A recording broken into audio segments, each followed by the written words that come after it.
Have a seat on your porcelain throne. It's time to talk some shit on the Powell movement.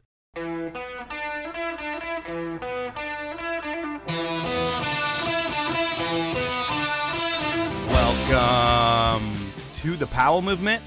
I'm your host, Mike Powell, and if you're a snow person living in the West like me, you're most likely pretty bummed about the lack of snow. What I've been doing to make skiing more fun as we wait for the white stuff is I've been hitting the terrain park at the summit at Snoqualmie.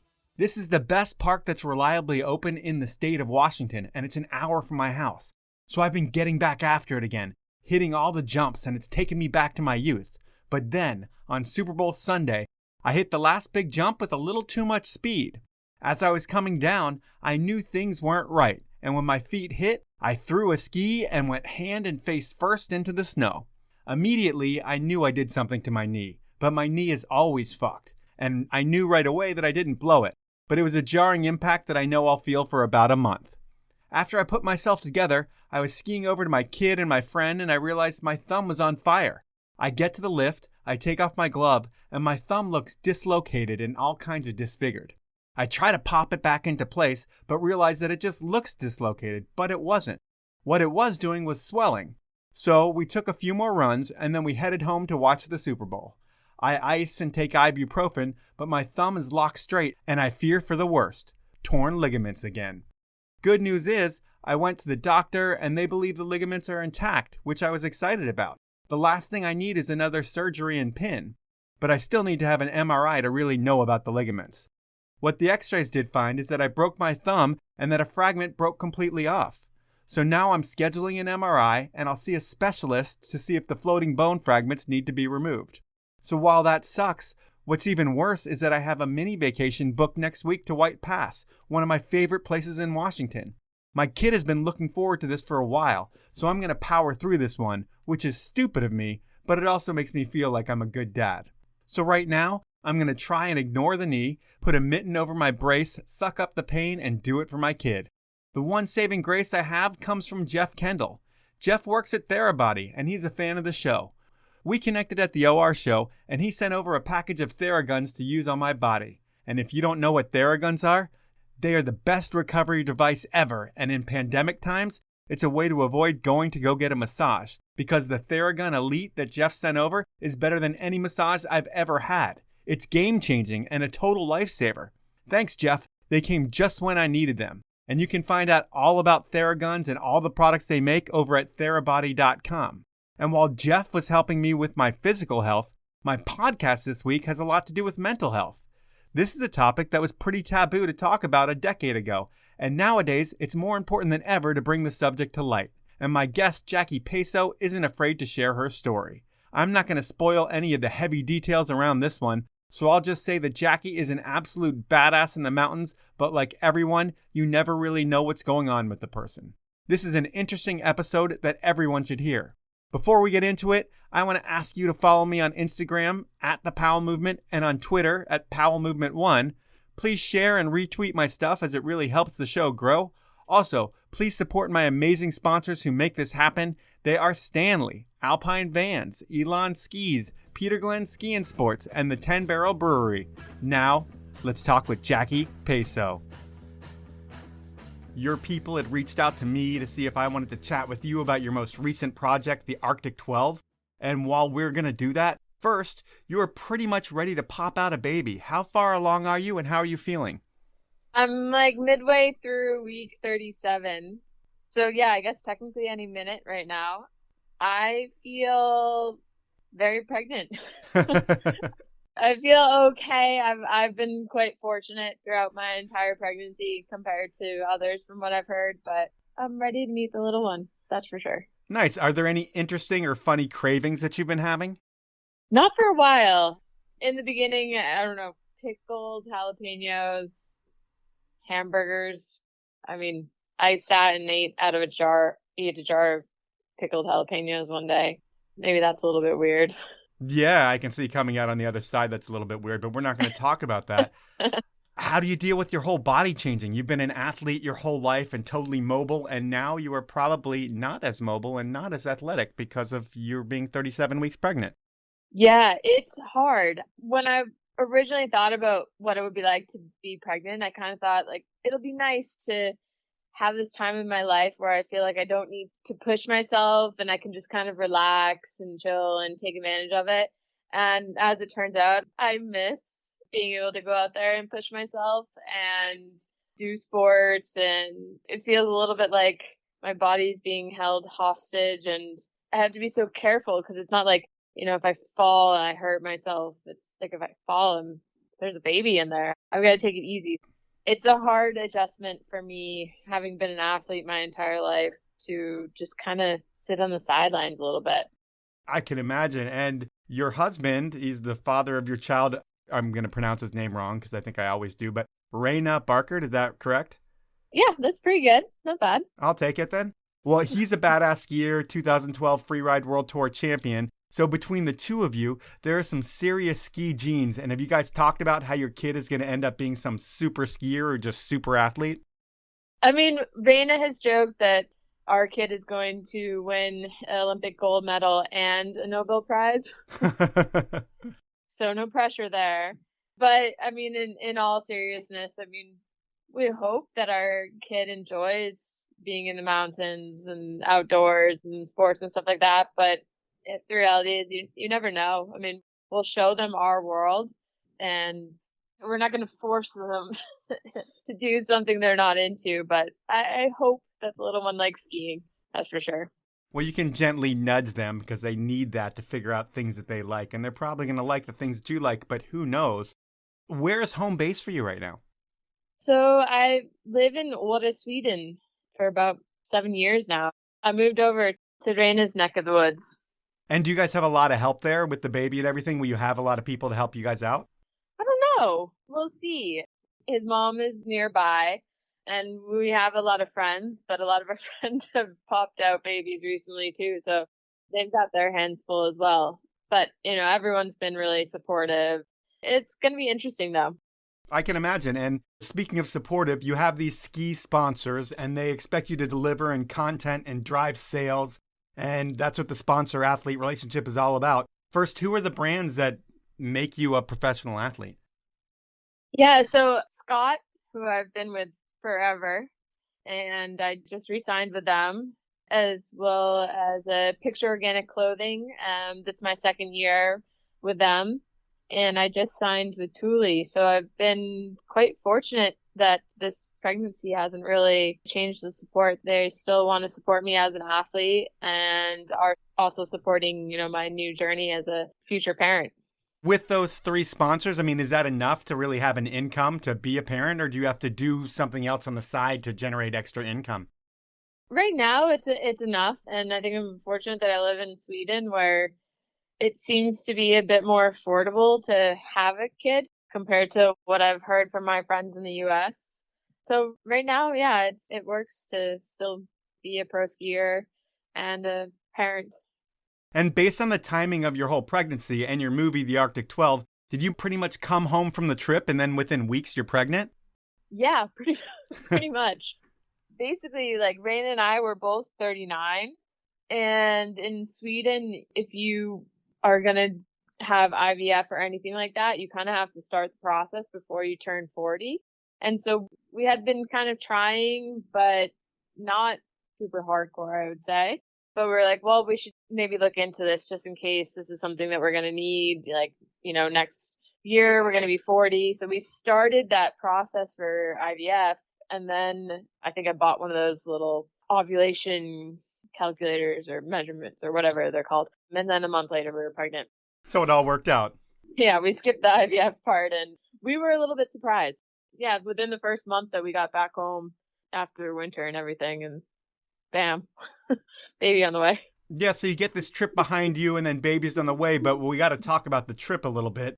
And the idea is to climb 12 2,000-meter peaks in Sweden. How does the idea come about? So originally, I was supposed to do something in Alaska, and then with the pandemic and permitting issues in that part of the world, I realized that I needed to find something else, even though I had been working on that project for over a year. And I was just kind of looking like, okay, let's keep it close to home. And I was looking at what types of adventures could be kind of interesting. And I stumbled across the fact that back in 2016, they had recently discovered a new 2,000-meter peak. They had done a remeasurement and realized that, oh, wait, there's actually 12 instead of 11. And so I just started thinking, I was like, oh, well, maybe I should try like connecting them. Has anyone done this before? And to the best of my knowledge, nobody had done it in winter conditions. And yeah, I thought it sounds like a comparable challenge to what I was looking into in Alaska. I wanted something that was human powered. I wanted something that was a bit of a mission and a challenge and a bit out of my comfort zone. And I thought that this kind of ticked off all the boxes. So are you able to switch all your budget from Alaska? Because I'm sure all your sponsors are pitching in to create this project for you in Alaska. Are you able to transfer all of that into your project in Sweden? Yeah. So fortunately, I mean, with the pandemic, like part of our team would have had to get married in order to get over there or spend 2 weeks in Mexico. And, companies are pretty understanding that things are a bit challenging. So when I came up with this new idea, new concept, everyone still stuck around. So I was a little bit nervous, but I was very happy to see that we still had the same funding. And with a project like this, you have travel, gear, filmer, editing, supplies, the other group members. How much does this whole project cost from start to finish? I mean, I'm sure it's not all out of your pocket, but is this like $100,000 project when all is said and done? It was less than that. I mean, we didn't have massive budget. We only had one filmer / camera guy that kind of did it all. Yeah, we tried to, again, because it was pandemic years, like a lot of companies weren't throwing out massive amounts of money. So it was difficult to find bigger numbers, but I'd say 50-ish to make something like this happen. Okay. And the people on your trip, it's you, it's Raina, and then it's two guides that I think are based out of Chamonix. Did you guys all know each other well before this trip? Yeah, so the guides, who are also another couple, they're based out of Le Grave. And I had known the girl, Erin Smart. I had known her since 2014. We were not super close, but we kind of kept in contact and we met up from time to time. Her boyfriend, I hadn't met him until basically like a month or so before the trip when I was down in the Grave working on something with Erin. So I met him just over the course of a few days for the first time. And Raina hadn't met either of them before, nor had the filmer. The filmer we knew previously. And I guess that's part of the game in this world and some of these trips. You're not always going to know every person, but you just assume that most people that are being put on these trips have the same level of experience or a similar level of experience. You guys can go out into the backcountry together. But are these guides hired to be just guides, or are they just two other members of the expedition? Or are they looking out for your safety the whole time? What's their role? So basically, Scott is the main sponsor of this project. And my team manager from Scott knew that Erin and I were friends, and she's a mountain guide that's sponsored by Scott. So they asked, how about bringing Erin along? And I was like, oh, yeah, that sounds great as an athlete, as a Scott sponsor athlete, not as a role of the guide, even though there were guides. So I thought of that as a bonus. And then when I approached her with the idea, she asked if she could bring her partner, Benj, who's also a mountain guide. I thought, oh, 2 mountain guides? That sounds great. Why not? So that's kind of how it came about. But yeah, they were not hired as guides. The idea was that we were all kind of equal members of the team and that everyone kind of would bring their different strengths and then also weaknesses to the group. So them having a bit more expedition experience, stronger climbers, and then Raina and I being more of the freeride skiers, the stronger ski side of things, thought it would be a good complement. And the gnarly part of this trip is that you're going to be out in the wild for like 22 days and you're towing sleds that are full of like 50 pounds worth of gear. And going into this, are you nervous about pulling your own weight over 400 kilometers per se? Yeah, so it's actually like 50, 60 kilos, so 130 pounds were like our lightest sleds. Oh, geez. Yeah, I mean, none of us had really used this kind of system before. And we had kind of gone back and forth about what we thought would be the best and took some advice from other locals and stuff like that. But yeah, because not only were we out for weeks at a time, but we're also trying to document everything. So there's just so much material, so much stuff that we have to bring along. And yeah, 130 pounds was the light sled. I watched this movie in its entirety, and it was interesting, not really because it was an awesome adventure, because really it looked like a shitty time all around. Like, out of the 22 days that you were out there, how many good ski days did you have? We had 2 good ski moments, I'd say. And it seemed like on a lot of those days, you just didn't have the strength or the power that some of the others did to pull your sled. Was it tough for you to ask for help when you knew everybody was on the struggle bus a little bit? Well, I mean, that's the thing with a movie, like you don't show the whole part of it. So it was really just a couple, it was like 3 days out of 26 days out there where I had some moments. And there were a couple moments where I was like, okay, yeah, it makes sense to ask for help. And then there are other moments where I was kind of forced to get support. And that was a bit due to like the pace, which was kind of, in mine and Raina's and the filmer's opinion, unnecessarily fast paced for what we were trying to accomplish. But yeah, there's some things in the movie where you talk about, oh yeah, you guys are getting slower and stuff. It's like, well, actually we're getting faster, but whatever. That's how it is. I mean, the worst part of the whole thing from what I saw in the movie was that French guy. It seemed like he wasn't the best communicator and he wasn't the best team player. And did the drama that unfolded throughout the movie, I mean, it seemed like it was real at some points, but was he the lightning rod for the drama of just his awful communication? I mean, I guess at some point we must have all failed at communicating, to be fair. But I think his communication skills definitely were less ideal than some others in the group. And I don't know, I guess he had like a different opinion of what this whole adventure was supposed to look like. I mean, there was like 2 trains of thought, I suppose. There were Raina, myself, and the filmer. We had kind of one idea of what the trip was going to be like, and then the guides, they kind of had their idea of what the trip was going to be like. And that created quite a bit of tension, unfortunately. Made it difficult to enjoy. Yeah, I mean, when I was finished watching the movie, I kind of came away with, whoa, that guy was a total douche. And I don't know if that's how you felt, but probably one of those guys you're not going to hang out with much again in your life. We haven't spoken since. I've spoken to his girlfriend, but it's more kind of speaking about the situation, and it's a shame. I mean, off the mountain, it can be very pleasant.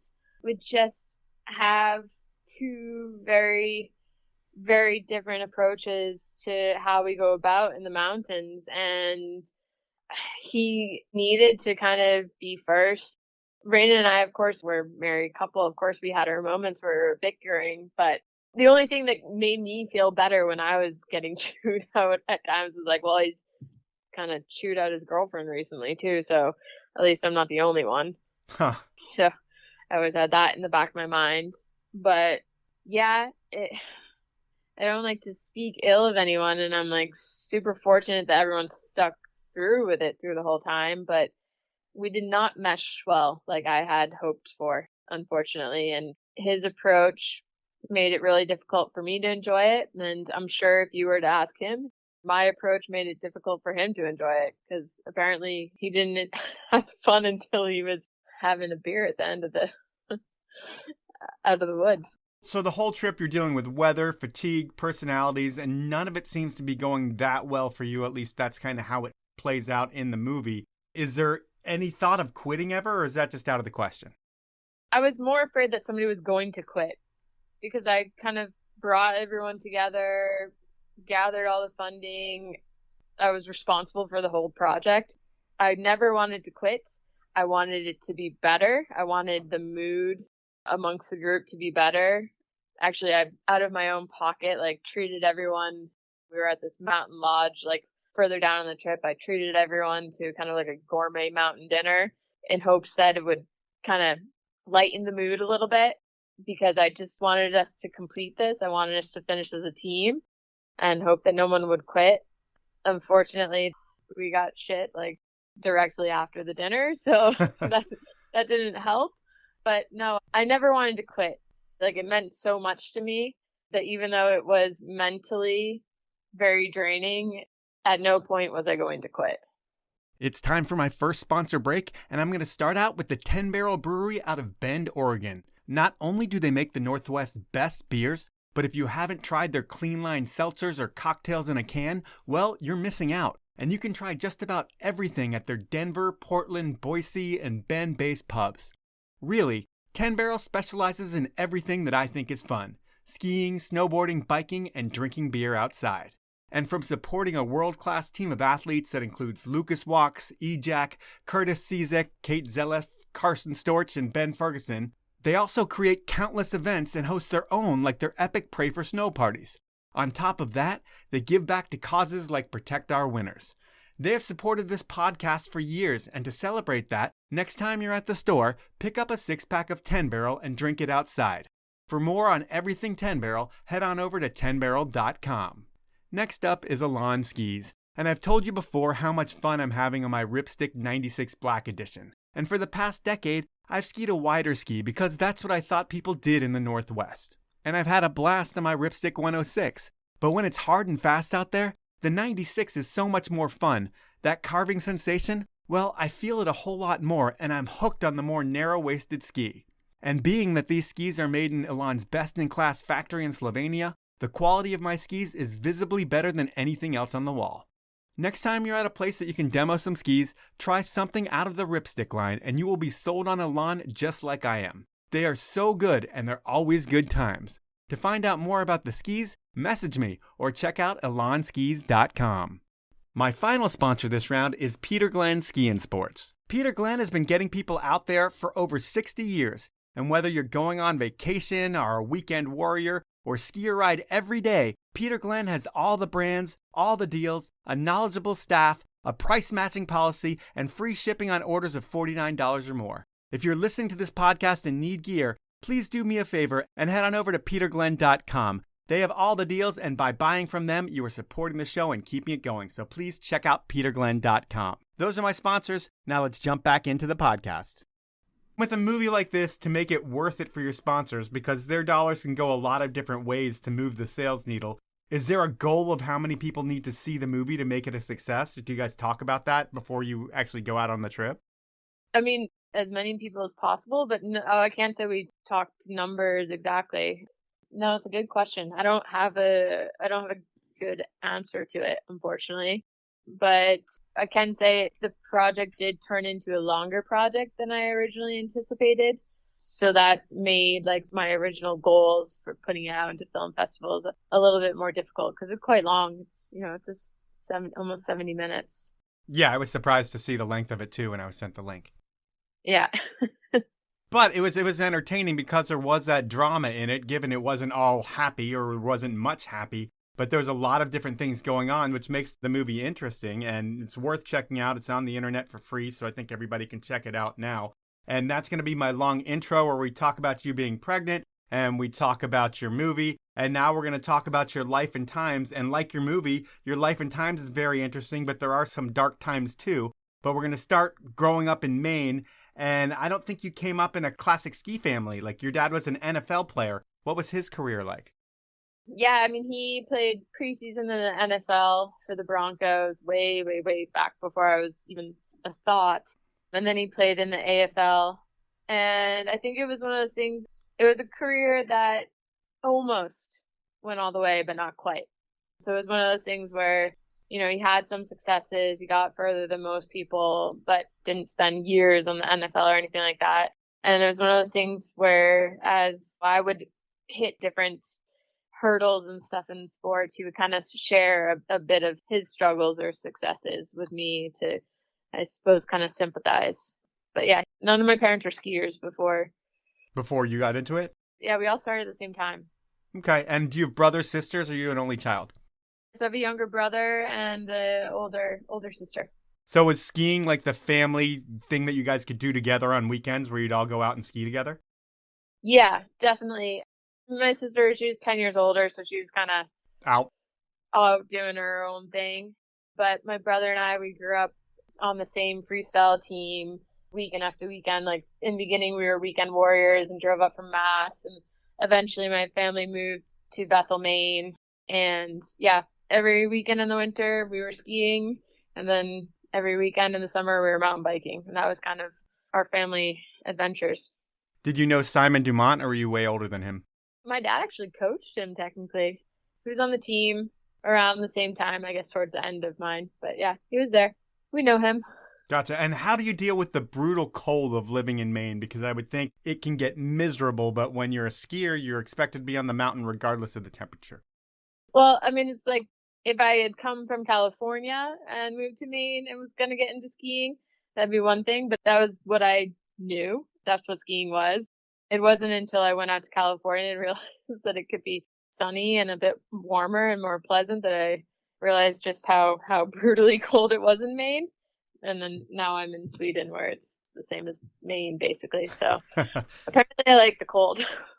And growing up, it was all about moguls for you. And was moguls a serious thing where your goals were set on the Olympics and you were going to make the U.S. team and moguls was all you thought about? Yeah, no, definitely.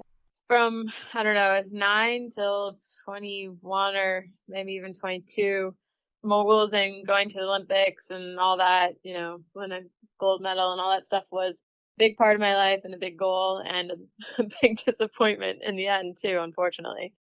But I mean, before it's a big disappointment in the end, because it does pave your way to be a different kind of skier.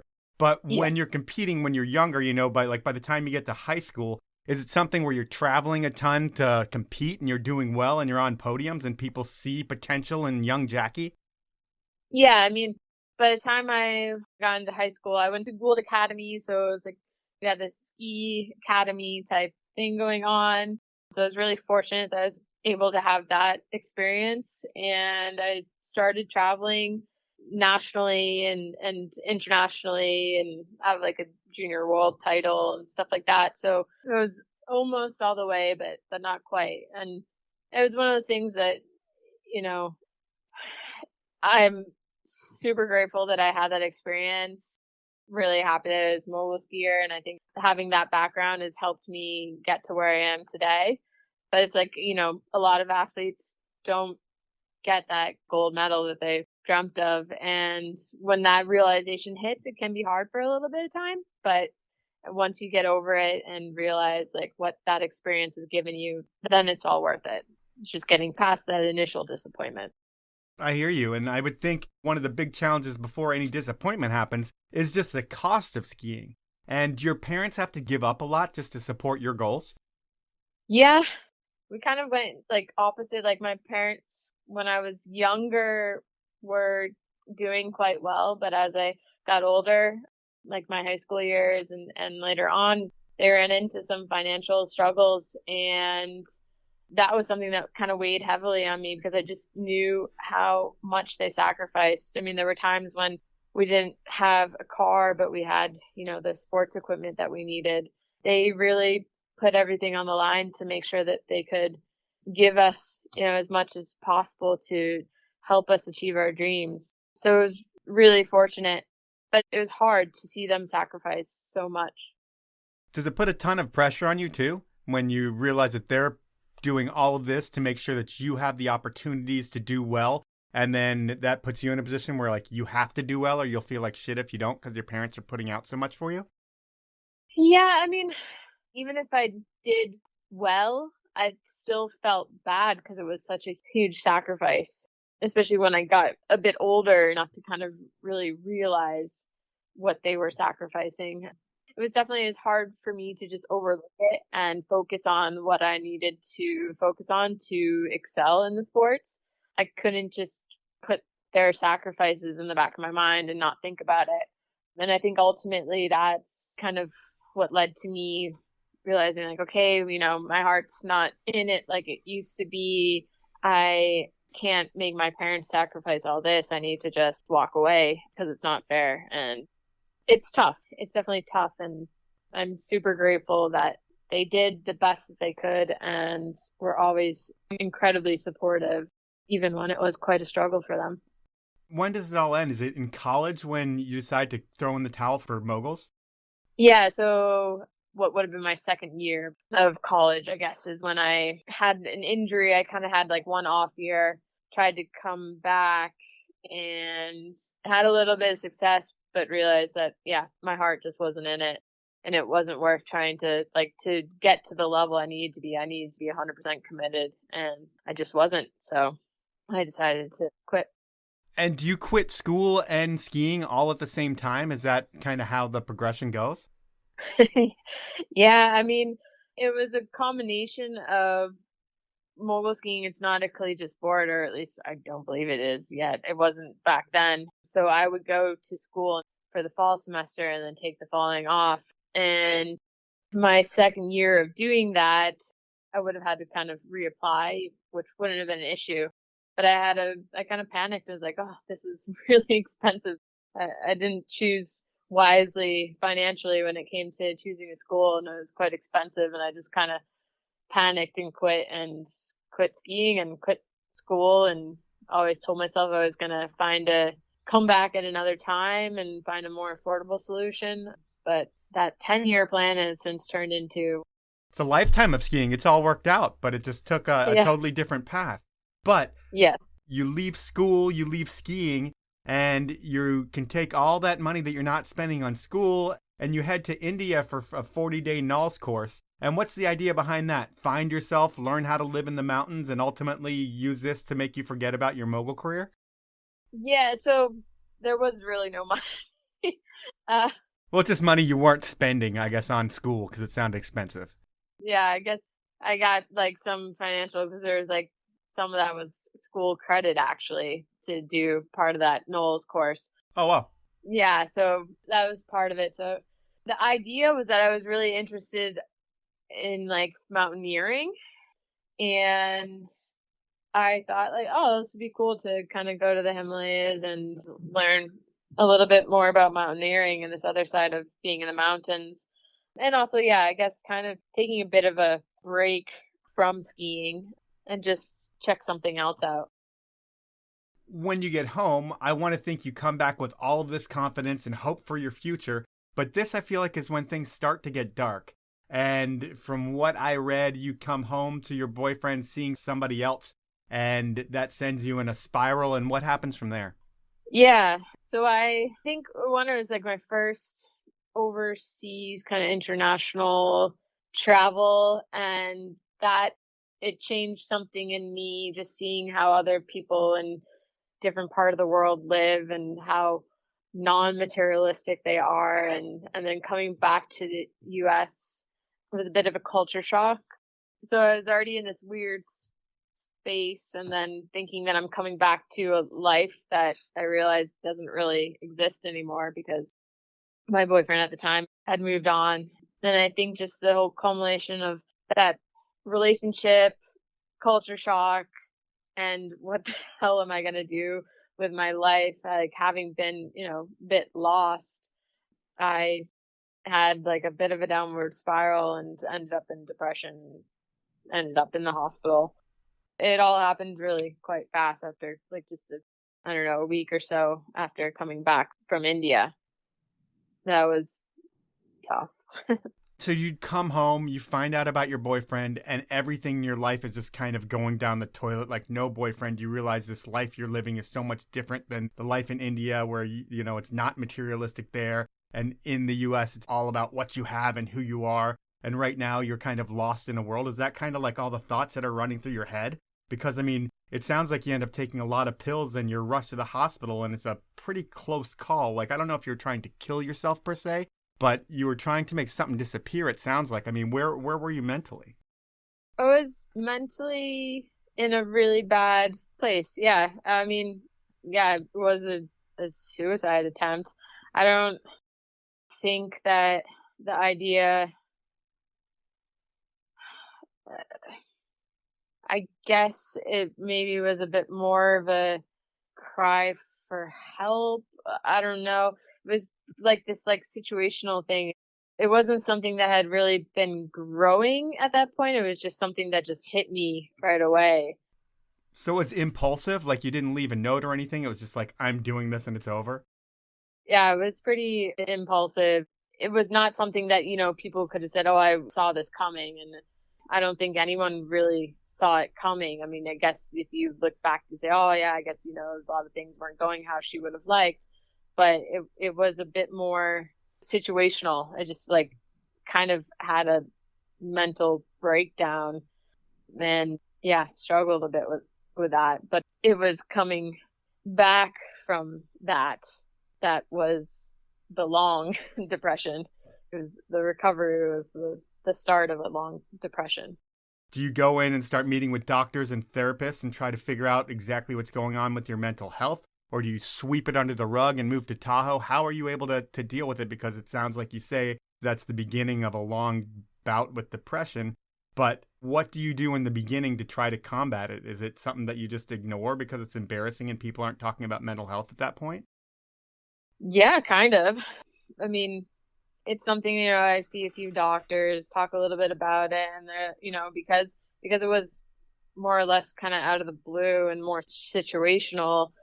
I think maybe I took antidepressants for a little bit, but I was trying to forget it and just, basically sweep it under the rug and try and find a way to move on with my life. But as it turns out, that was a horrible plan. And the problem was still there. I was just kind of masking it. And it took some years where it kind of came again, I don't know, 4 or 5 years, where it got to the point where it became unbearable. And I had another episode. And it wasn't until after that episode where I was like, I really need to get a grip on this and figure out. And that's when I was asking for more. I was looking to getting help. I wanted to help myself. I had to kind of change my attitude and try to accept, okay, this is my issue. This is what I'm dealing with, and I need to seek help. Otherwise, it's not going to go away. Sweeping it under the table is not the solution.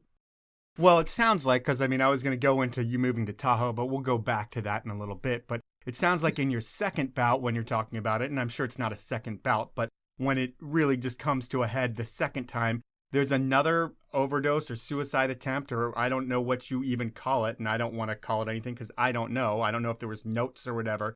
But this time, you're saved and you're eventually admitted to the psych ward. Is that a scary thing for you, or is that something that you needed? I mean, I asked to go, thinking that that's what I needed. When I got there, realized that wasn't quite the solution. Are you the most normal person there, and it's people that have a lot more mental issues than you? Is that what the problem is with going to the psych ward? I mean, I think my roommate, for example, she was probably somewhat similar to me. She was a mom that was struggling with her daughter's depression, and her daughter's depression got so bad to the point where she became depressed. And I think that's probably not so uncommon, that you're so stressed about helping your child, it brings you down. So I wouldn't say, that everyone was really crazy. There were some people that had, I'd say, a bit more severe issues going on than myself. The biggest thing was that for me to feel better, it's really important to get out into the outdoors and to move. And when you're in a psych ward, you're locked on the floor and they tell you to do arts and crafts. And that's great if art is your release, but it's not for me. It's getting out and moving. And that just wasn't possible. So I realized that while I need help, this type of help is not for me. Yeah, it sounded like the doctors there didn't want you to even go back to skiing. They were like, nope, that's not going to be a good thing for you. And that's kind of when you pull the plug on the psych ward. You're like, these guys think they're taking skiing away from me. They don't know what the most important thing in my life is. And I've got to get out of here and find another way to get myself better. I still want help, but I just don't want these guys who don't really get me to tell me what I need to do. I need to find it somewhere else. Where eventually do you find help, or how are you able to manage your depression? When this happened, I was on the East Coast. My mom pulled a cancer card to get me out of there because they were threatening to have me admitted, which meant I wasn't getting out anytime soon. Were you freaking out, trying to leave, and that's why they were going to admit you? Yeah, it was during it was during Thanksgiving and stuff, so no one was around, and basically my mom went in there and cried and was like, I don't know how many more Thanksgivings I'm going to have with her. I need her to get out. which, I mean, my mom does have cancer, which was part of, or she passed away from I'm cancer, sorry, but yeah. that was part of my issues. So it was legit pulling of the cancer card. But I discussed with my parents that, going back to Tahoe and that I was going to find a doctor that I was going to work with. And I didn't just like go to one and stick with that person. I think I went to a couple different and found the one that worked for me and made that commitment. And fortunately, yeah, in Tahoe, found somebody that really understood my lifestyle and was able to help me kind of get back on track to the point where I could help myself. It's time for my second round of sponsors, and I'm going to start out with the Seattle brand that has been around since 1913. I'm talking about Stanley, and they invented the category of keeping things hot and cold. Sure, there are a ton of overpriced copycats out there, but no one delivers the quality and, most importantly, the ability to keep things hotter or colder for longer than Stanley. I use the water bottles and pint glasses on a daily basis, and on weekends, their food storage solutions are perfect for all the foods you bring to eat at your local ski area. And while I know this won't last forever, the best deal you're going to find on any Stanley products anywhere comes through my podcast. I'm going to save you 30% off everything Stanley. All you need to do is go to stanley1913.com, go shopping, and when you check out, enter the one-word code DRINKFAST to get that deal. If you spend $75, I'll throw in a limited edition Powell Movement beanie. My final sponsor is Alpine Vans, and guess what? There are no more Alpine Vans for you to buy. While it's a bummer that the best sprinter vans on the planet are no longer available, don't worry. Alpine has huge plans, and next fall, it will be easier than ever to own the adventure mobile of your dreams. While I can't share the details with you yet, I can direct you to the Alpine Vans site, where you can check out Cody Townsend's video, which will show you the functional attention to detail that is put into every inch of an Alpine build. So head on over to alpinevans.com to see what I'm talking about. Those are my sponsors. Now let's jump back into the podcast. Where are you today? Because it seemed like through all the bad in the movie that you went through, I mean, you were able to keep an even keel, given there were some downtimes too. But when I think of depression, and I really don't understand it, so I'm not the best person to speak on it by any means, but I would think when you have a lot of the things that look like they were going against you in the movie, that would bring you to a darker place. But it seemed like you weren't that bad in the movie. I mean, in life at this point, is it something that you can manage? And when you need to see someone, you know that it's time to go see someone? Yeah, I mean, I don't think it ever fully goes away. So it's something that I have to manage and I have to be aware of. And like now where I'm having a kid, one of my friends suggested, it's quite common that women get depressed either before or during or after the whole process. So I talk to somebody quite regularly now just to kind of like stay on top of things. And I mean, there's been a lot that's happened in my life, even in the past years, that it's not necessarily to me directly, but like to people that I care and love.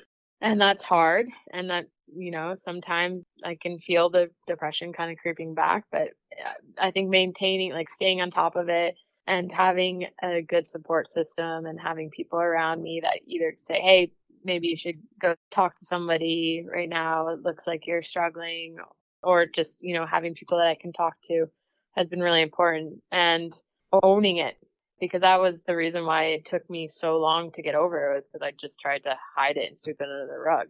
It's something I have, something I need to work on. Sometimes it sucks, but it doesn't have to ruin my life.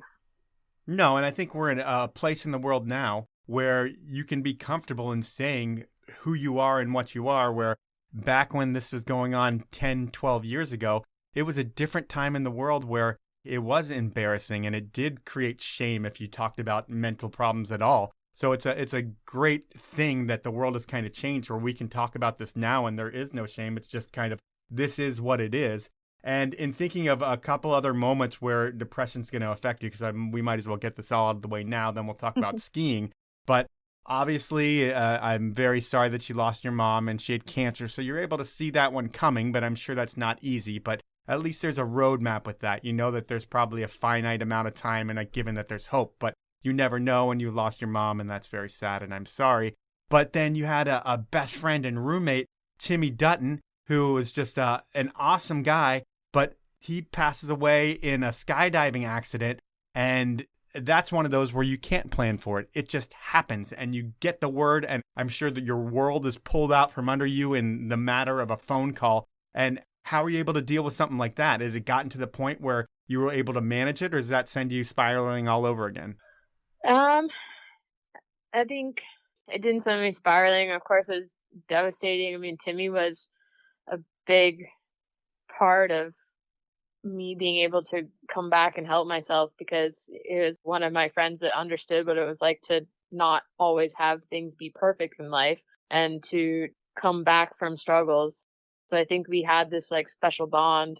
So when he passed away, it was quite devastating, but it didn't, I mean, I don't know. It's hard to say, because I think the process I went through when I lost my mom was harder because my mom wasn't doing something she loved. I think, when we're in sports, the type of sports that we do, we know that we take a certain amount of risk, and that doesn't make it okay, and it makes it still very tragic. But at least you can take comfort in the fact that, like, we're out doing things that we love instead of dying because of not being able to do the things you love because you got some shitty disease. Yeah. I think that's my take, just because I don't know, I guess I kind of have to have that approach because we've lost so many friends, sadly. I know. Don't you almost get sick of saying that they left doing what they love, though? Because you were in an area in Tahoe where it was like someone was passing away every other year, it seemed like. And it wasn't just someone. It was like a known entity within these communities that also had magnetic personalities and were like some of the most important people in the town. And for a period of like 6 years, it just seemed like it was over and over and over. And it was like pretty much right when you moved out there. Yeah, and it didn't get any better when I moved to Europe, unfortunately, either. And it's one of those things, like, it's not necessarily going to get better if I stop, because I know that's what a lot of people talk about, like, oh, I'm just going to walk away from this world. But the reality is we've been in this world for so long that there's people that are going to continue, and there's tragedies that are going to happen. And I think, yeah, it sucks to keep saying, oh, well, at least they're doing what they love. But I don't know any better way. I don't know any other way of dealing with it, because you can just be like, all right, screw this. I don't want anything to do with these dangerous sports, but you still can get hit by a drunk driver and, have stopped doing all the things that you love. So what's worse? I mean, we try not to take unnecessary risk, but life gets dangerous sometimes. And even if you try to put yourself in a bubble, there's no way that you can guarantee your safety. So you might as well go out and do the things that make you happy. Well, you have always done that, and we're going to get back to more fun times. And you leave the East Coast, you move to Tahoe. I think you go with some friends from Maine. And when you get to Tahoe, how are you making ends meet? Are you doing every shit job you can possibly do to be able to ski as much as you possibly can? Yeah, I mean, definitely ski bumming it. I was fortunate that I had a few friends from Maine that were kind of like my big brothers that had moved out there and let me crash on their couch for a while. But I was ski coaching, I was working in restaurants, I was landscaping, I worked for Hank DeVray in his office as a secretary, like just, doing whatever I can to make money and ensure that I could ski as much as possible in the winter. So full on ski bum for my first, I don't know, handful of years in Tahoe, that's for sure. And do you see all the people in Tahoe that are able to make a ski career out of not competing or by doing free ride world tour stuff, but not focusing on moguls or like the Olympic route that you were going through, and realize that, hey, there might be a path for me? And is that why you decide to enter your first big mountain contest? Yeah, I kind of I didn't really know what big mountain skiing was when I first moved out to Tahoe. I was so focused on the world of mogul skiing. That was my life, and that's what skiing meant to me. So it was mogul skiing or racing. And so when I got out there, I was like, oh, okay. Like, I mean, I knew you could be a park skier, like a professional park skier. And it was something that I thought about for a second, but never truly fell in love with. But it wasn't until I got out to Tahoe and realized, like, oh, okay, you can ski freeride, which I didn't know what that was until I moved to Tahoe. Yeah, I had no clue, but moving to Tahoe definitely like opened my eyes to a whole another type of skiing that I fell in love with, I guess. I mean, it's just the whole way of life there. Like everybody is looking for gnarly lines, it seems like, whenever there's fresh snow. And even when there's not fresh snow, people are going to go find it. And it's just like the raddest of the rad are in Tahoe. And you get sucked into that scene. It's got to be pretty exciting to see everything that's going on. And what makes you decide to do your first event? I had a few friends that kind of like nudged me, I guess, to do my first event. Like, yeah, I guess they like saw some potential, and I mean, I didn't even have skis, like powder skis at the time or anything like that. So I had some friends that let me borrow their gear and get out there and just like dip my toes into the world of big mountain competition. What is your first comp? I think it was in Kirkwood in 2006. Okay. And then fast forward from that 2 years, and I think you go to snowboard in 2008, and that's probably one of the biggest moments of your whole career. Take us through what happens in snowboard.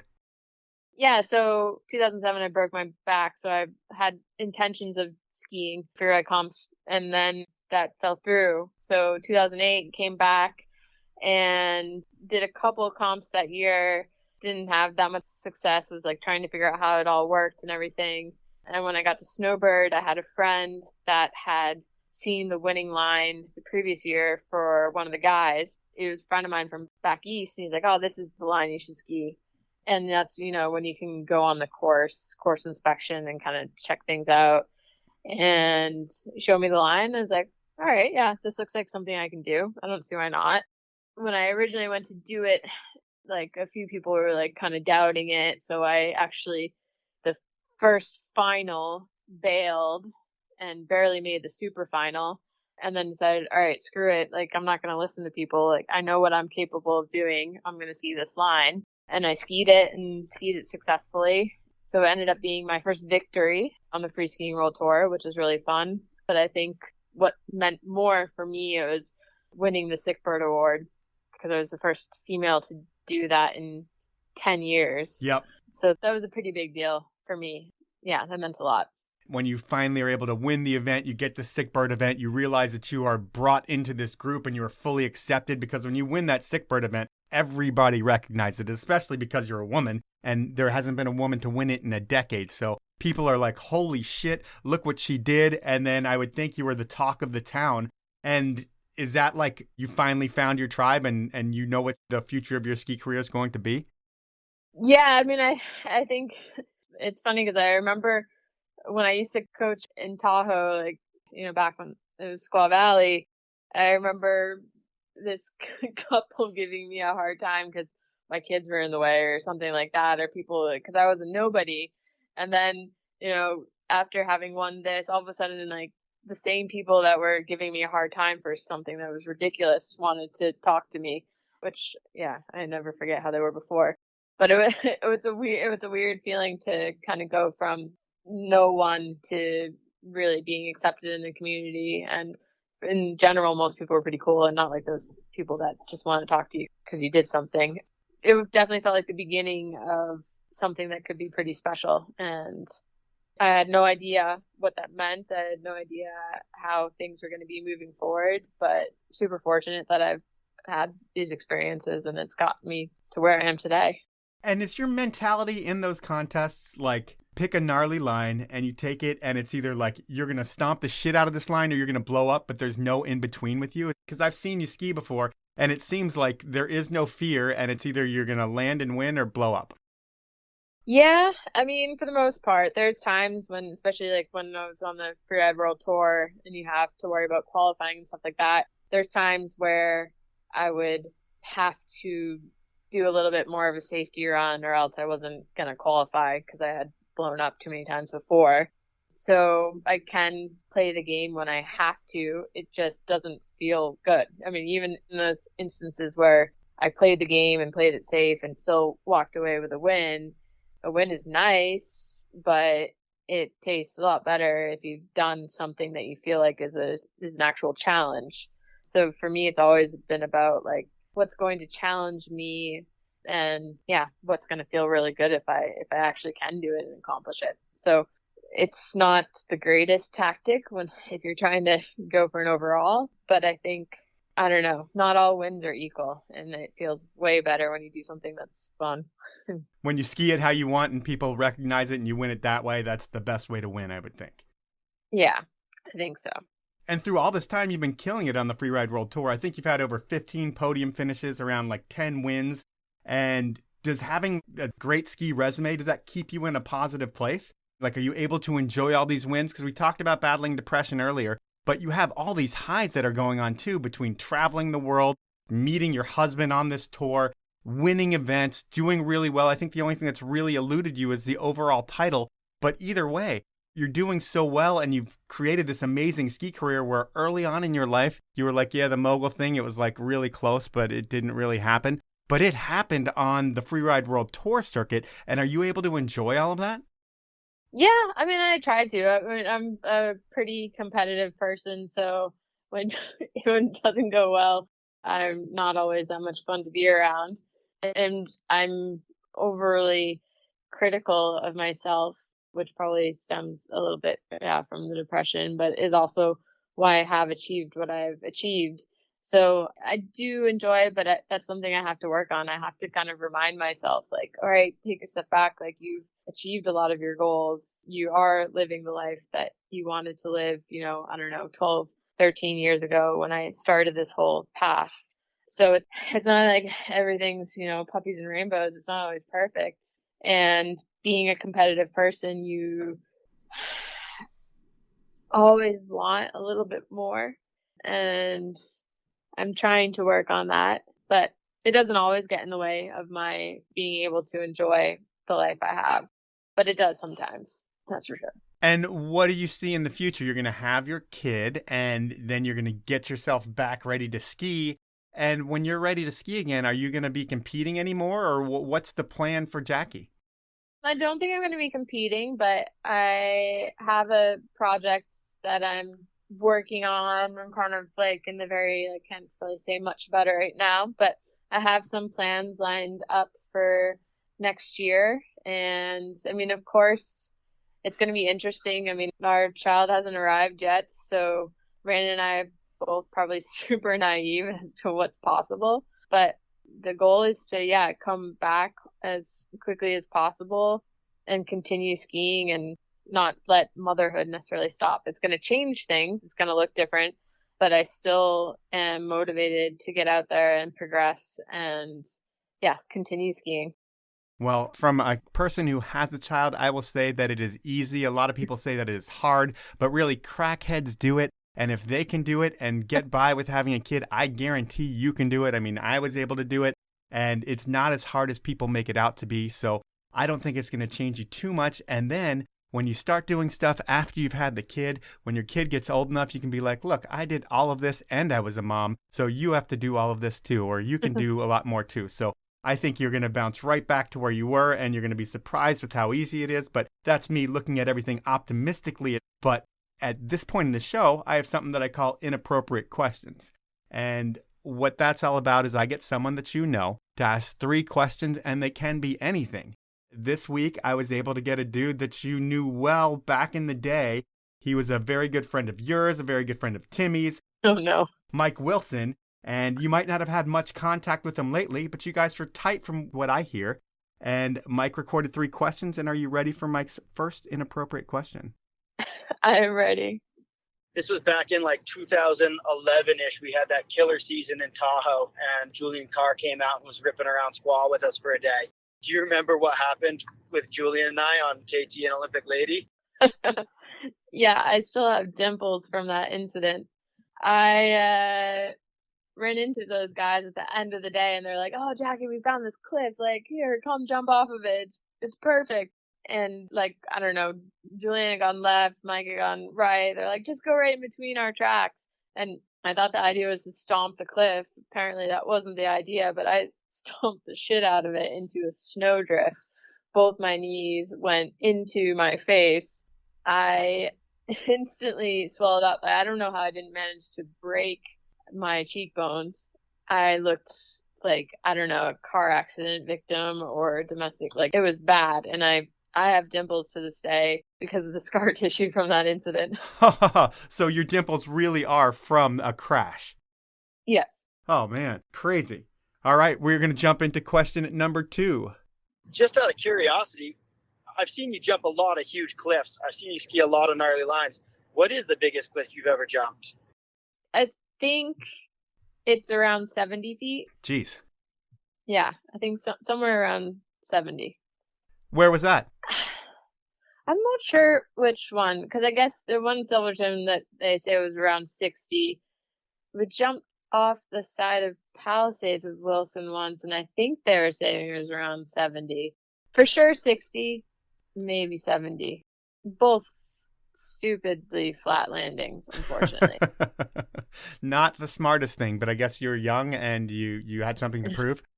Yeah, I guess so. And then in terms of seeing other women hit huge cliffs, who have you seen hit a bigger cliff than yourself? I don't know. That's a good question. I'm not sure. Maybe it's somebody around the same, but I'm not sure if anyone's hit bigger than I'm aware of. There probably is. But that's pretty amazing that you can't think of one, because in thinking of all the skiing that you've seen firsthand in your life, all the skiing that you've seen in ski movies, you've never seen that you can remember a woman hit a cliff bigger than what you have, which is very impressive. And Mike Wilson was kind of saying the exact same thing, but I was thinking that you might be able to pull one out of your hat, but no. So you have hit the biggest cliff that you know of. So that's pretty insane. And we're going to go with Mike's final inappropriate question. Well, I know that he was my best friend, and I know he was also one of your best friends. And I'm curious to hear, what's your favorite Timmy Dutton story? There's so many Timmy Dutton stories. It's got to be your favorite one, and it can't be any of them where he just wakes up with like 10 packs of snus in his mouth. Yeah, because that's definitely... I mean, he always had old snus in his mouth. It was like, do you have a snus? No, I only have this one in my tin that I've used for 6 hours already. I know, well, because when I first met Brandon, he snoozed, and I always used to think it was the most disgusting thing based off of Timmy's snoozing habits, and it's not that great, but the way Timmy does it is so gross.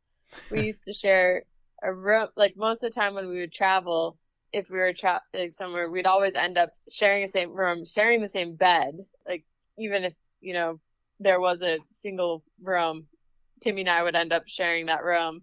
And I would always like end up stepping in his snooze packets that had fallen out of his mouth throughout the night that would end up on the floor somewhere. I love the kid, but it's hard to, I mean, there are stories that don't involve snooze, but I do have one. All right. I do have one. Okay. So it involves Randy Davis, which it's tragic that both of those guys, Timmy and Randy, are no longer with us. Yep. Randy is pretty tall, former inverted aerialist, and Timmy is smaller.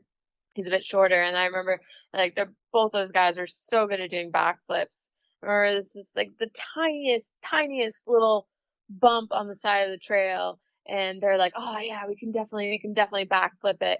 Timmy, who's considerably shorter than Randy, decides that he's gonna try it. Totally fails, eats shit.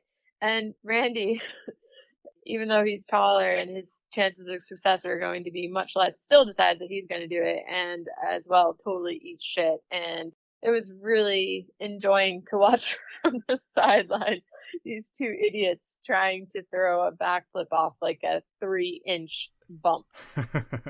I miss both those guys.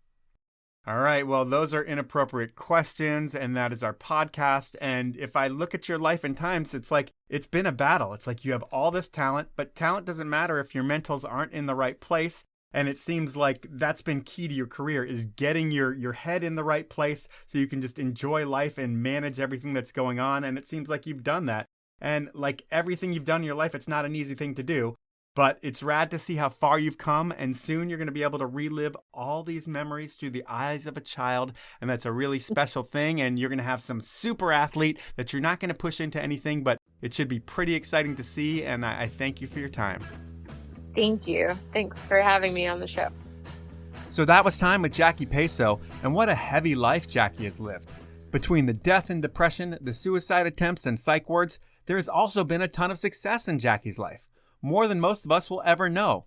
But depression is a tricky beast which I don't totally understand. And if you are suffering, please seek help. You are important, and your friends and loved ones are going to be so much worse off without you, even if you don't think that's the case. Jackie was lucky that she had a good support system around her. But even with that, there were 2 occasions where if things went differently, she wouldn't be here. So learn from this podcast and don't do anything impulsively. And if you are thinking about doing something drastic, think about getting help before you act on it. Nowadays, it's great to see that Jackie is in a good place. But like she said, this won't ever totally go away. That's the scary part of life for a lot of people. But at the same time, with the right tools, it's manageable. That's the podcast.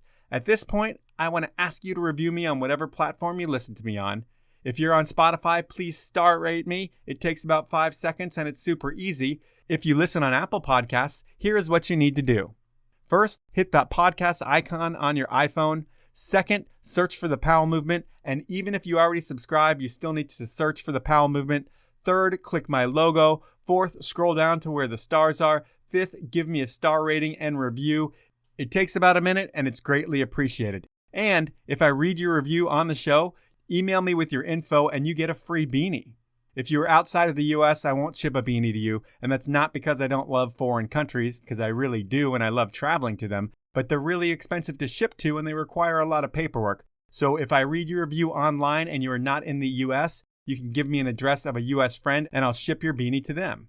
So thank you for your review and thank you for listening. I also want to remind you to check out my sponsors. Some of them have great deals, which I share in their ads. Others have amazing products that I think you should check out. And all of them make the show happen. And I'm talking about Stanley, Alpine Vans, Elon Skis, Peter Glenn Ski and Sports, and the 10 Barrel Brewery. Have a great week, everyone.